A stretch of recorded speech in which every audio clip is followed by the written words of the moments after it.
मरूंगा, मोदी को भी मारूंगा, उसे भी मारूंगा जानी। बीस बंदी भी आ लग रही, गिला से ले हाथ में, गिला से ले हाथ में आ लगी, कत्ल करेंगे कत्ल। अच्छा देश चला रही थी कांग्रेस, जो कांग्रेस ने कहा 70 साल में, इन्होंने 7 साल में लूट लिया।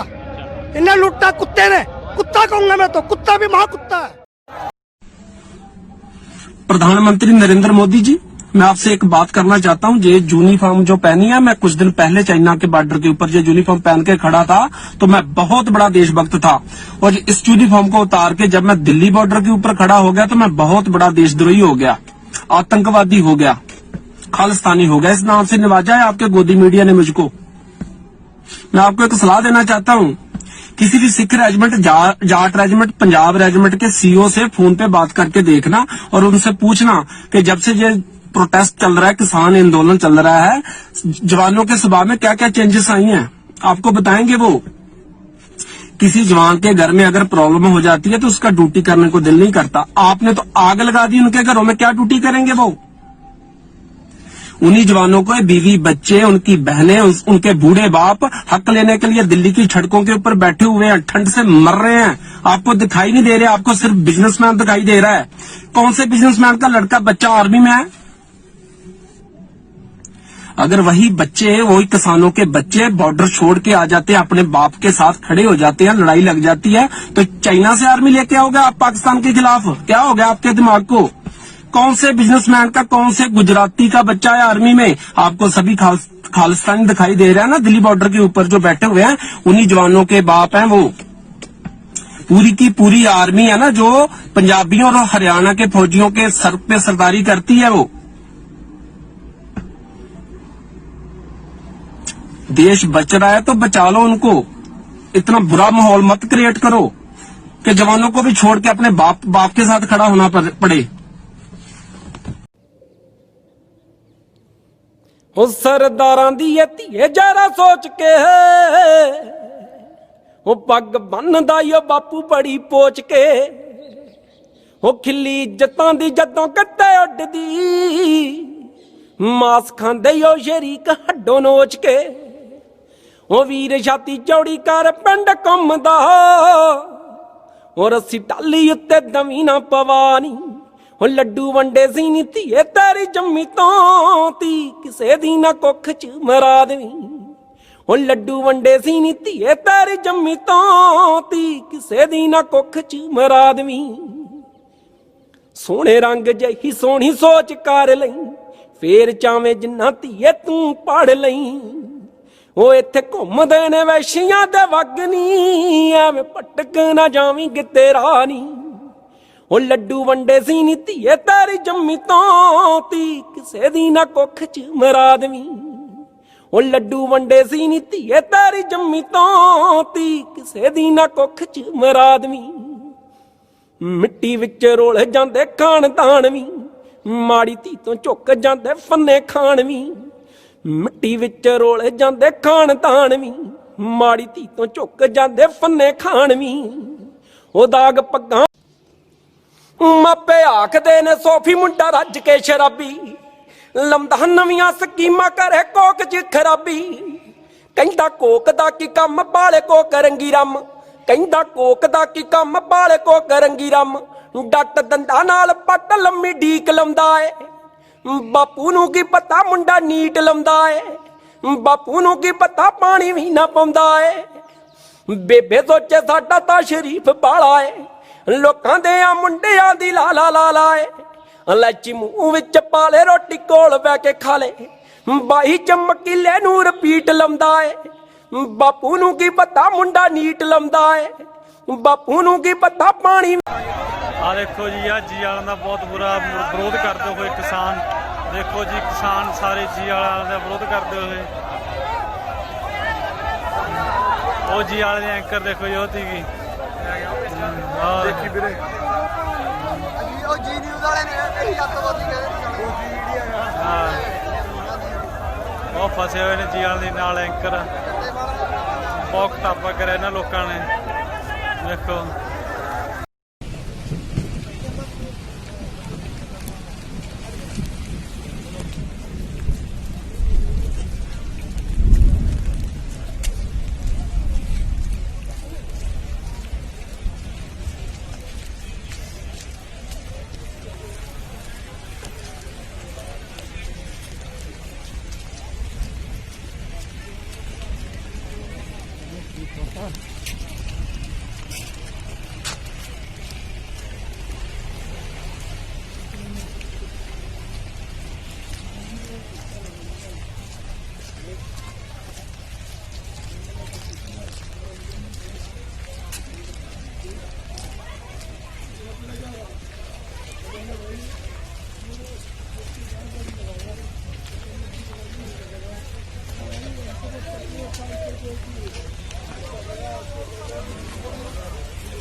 सिंघू बॉर्डर पर फिलहाल ऐसे 4 जिम्स चल रहे हैं जहां नौजवान सुबह शाम कसरत करते देखे जा सकते हैं।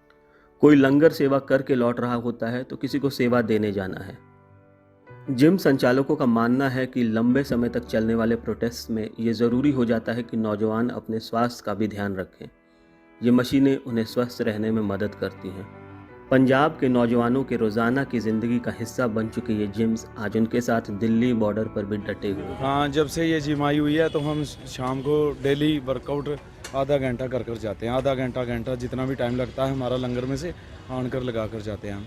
अच्छा, बहुत लोग ये भी कह रहे हैं कि मतलब ये किस किस्म का प्रोटेस्ट है कि यहाँ पे कोई पिज़्ज़ा खा रहा है, कोई जिम कर रहा है। देखो जी, ये किसान बैठे हुए हैं। किसान वो किसान हैं ये जोन से सारी इंडिया को अन्न पैदा कर देते हैं। तो हम पिज़्ज़ा क्यों ना खाएंगे? हमने मक्की पैदा की है, हमने बाजरा पैदा किया है, हमने गेहूँ पैदा किया है, हमने चावल, हर चीज़ हम पैदा करते हैं। तो हम भूखे थोड़ा सोएंगे यहाँ पर। हम तो हर चीज़ खाएंगे। यहाँ पर गाजर पाक भी हम बनाकर खाते हैं, पिज़्ज़ा भी खाते हैं, क्योंकि आपको भी पता है वर्कआउट छूट जाए उसके बाद दोबारा करने में बहुत दिक्कत आती है। तो यहाँ इन्होंने जिम रखी हुई है। सभी आनकर भाई जोन से ट्रेनर हैं। यहाँ ट्रेनर भी हैं बहुत अच्छे। पंजाब में से कबड्डी का एक कैप्टन भी हैं यहाँ पर। हाँ जी, आगे बैठे हुए हैं, वो भी एक्सरसाइज करने आते हैं। जस्सी पट्टी पहलवान है, आप जानते भी होंगे उसको, पंजाब से, वो भी बैठे हुए हैं, वो भी एक्सरसाइज करते हैं। इससे सबका अभ्यास हो जाता है डेली का। नहीं, हम चाहे 10 साल बैठे रहें, हमको कोई दिक्कत नहीं है। हमारा घर बन चुका है, हमारा घर में दिल ही नहीं जाने को करता। हम वहाँ जाते हैं, उसी टाइम 1 घंटे में वापस आ जाते हैं। ऐसे लगता है हमारा घर दिल्ली है। ज़्यादातर लोग वही आते हैं जो डेली जिम जाते हैं, और जो कई लोग आते हैं वो गलत वेट उठाते हैं, या बिना बेल्ट के ज़्यादा वेट उठाने की कोशिश करते हैं। उनको हम रोक देते हैं या उनको बताते हैं कि स्टार्टिंग कैसे करनी है।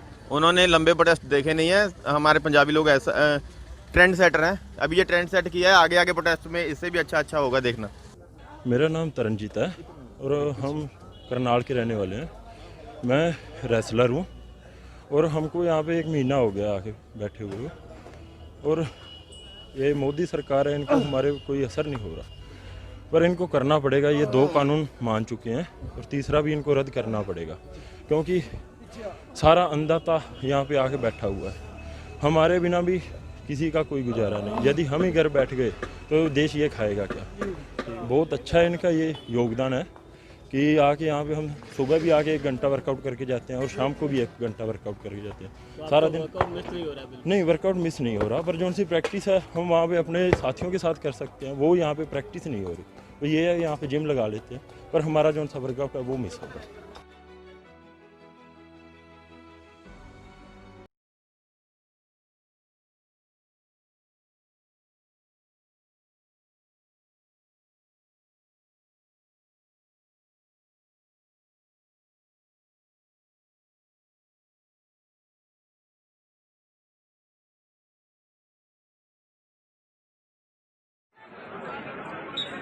फाजिलका पंजाब ते सोनीपत हरियाणा, फाजिलका पंजाब ते सोनीपत हरियाणा। आमाना करना पैना, कुछ ना कुछ करना पैना, करना पैना, करना पैना, करना पैना, करना पैना, कर नहीं। Raider save at Singhu border, and these young girls are playing kabaddi match. क्या बात है, कोशिश की थी।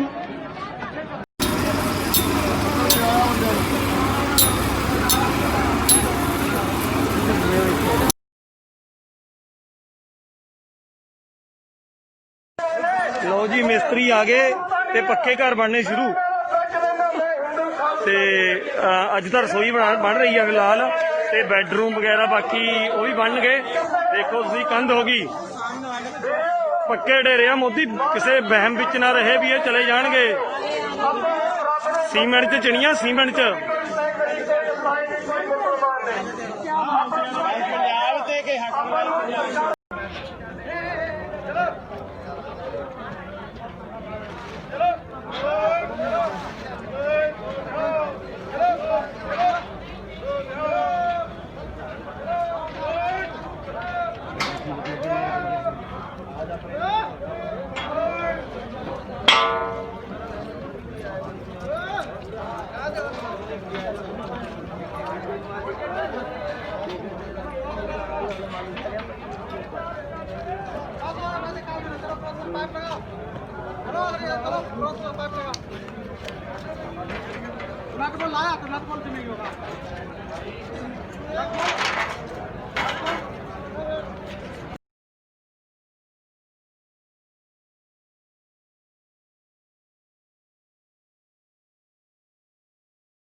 सब तेरा वाहिगुरु बहु नानक सब तेरी वडियाई कोई नाम न जाने मेरा वाहिगुरु बहु नानक सब तेरी वडियाई कोई नाम न जाने मेरा वाहिगुरु बोलो जी वाहिगुरु एक ओंकार वाहिगुरु जी की फतेह। श्री भगवती जी साहिब वार श्री भगवती जी के पातशाही दसवें प्रथम भगवती सिमर कर गुरु नानक लईते आए हेरे अंगद गुरते अमरदास रामदास होई सहाय अर्जन हर गोबिंद नु सिमराओ श्री हरि राय श्री हर कृष्ण ते आई है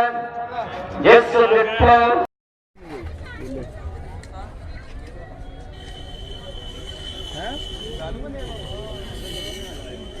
बल्ले बल्ले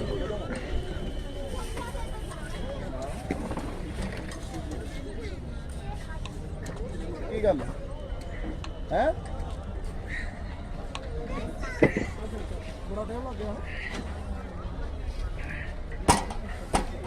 ये है जी ਸਿੰਘੂ ਬਾਰਡਰ ਇੱਥੇ ਲੱਗੇ जिम।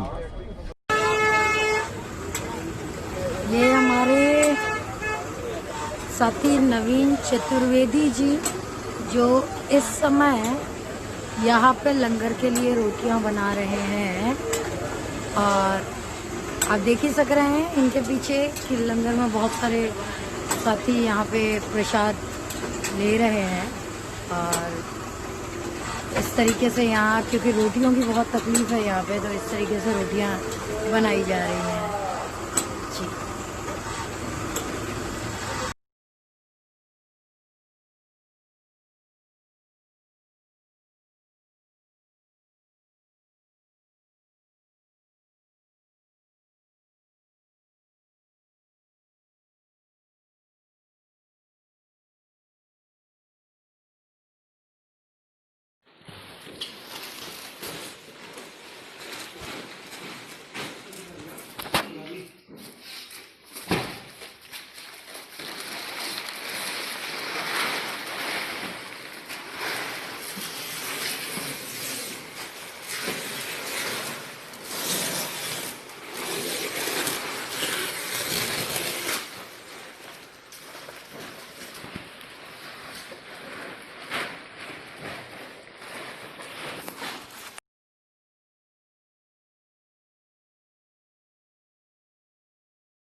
ये टेंट सिटी का कॉन्सेप्ट ऐसा है कि 15 दिन पहले बारिश आई थी तो हमने हमारी टीम ने ये देखा कि जो ट्रॉलीज के नीचे किसान वीर जो सो रहे थे, जो लोग सो रहे थे, उनके कंबल और अपने कंबल और जो गद्दे वो भीग गए, भिज गए।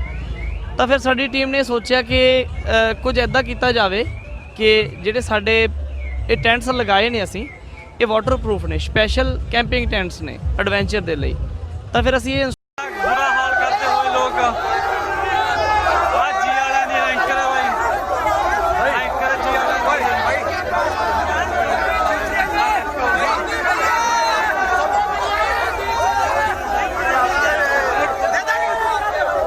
आ देखो जी जी वाले नहीं एंकर फड़ ले भाई, बहुत बुरा हाल कर रहे हैं देखो।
Raining here at Singhu border since 2 p.m.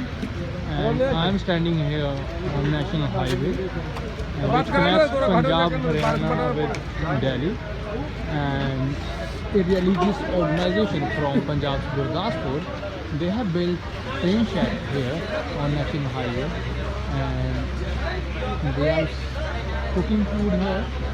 They have set up this kitchen and they are cooking meals, they are cooking food for the protesting farmers, and even some locals have joined and they usually come to eat here. There is a free kitchen in industrial area, so they built this train shed, you can see. And I don't know what to say about this. They say that these protesters are prepared in the spirit of fighting, and they will not vote on the government, and they are even ready to stay here in their way. You can see the rain. Still is raining here, but these people that built this train shed, and it's a national highway. It's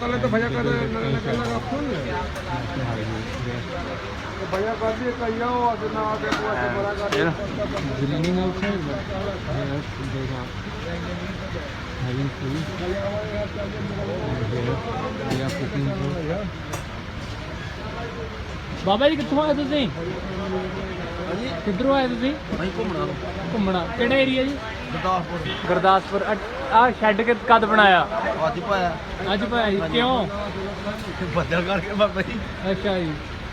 ਇਹ ਕਿੰਨਾ ਖਰਚਾ ਆ ਗਿਆ ਬਾਈ? ਪਤਾ ਨਹੀਂ, ਉਹ ਬਾਬੇ ਨਾਲ ਪੁੱਛੋ। ਅੱਛਾ ਅੱਛਾ ਜੀ, ਸਹੀ ਹੈ ਜੀ।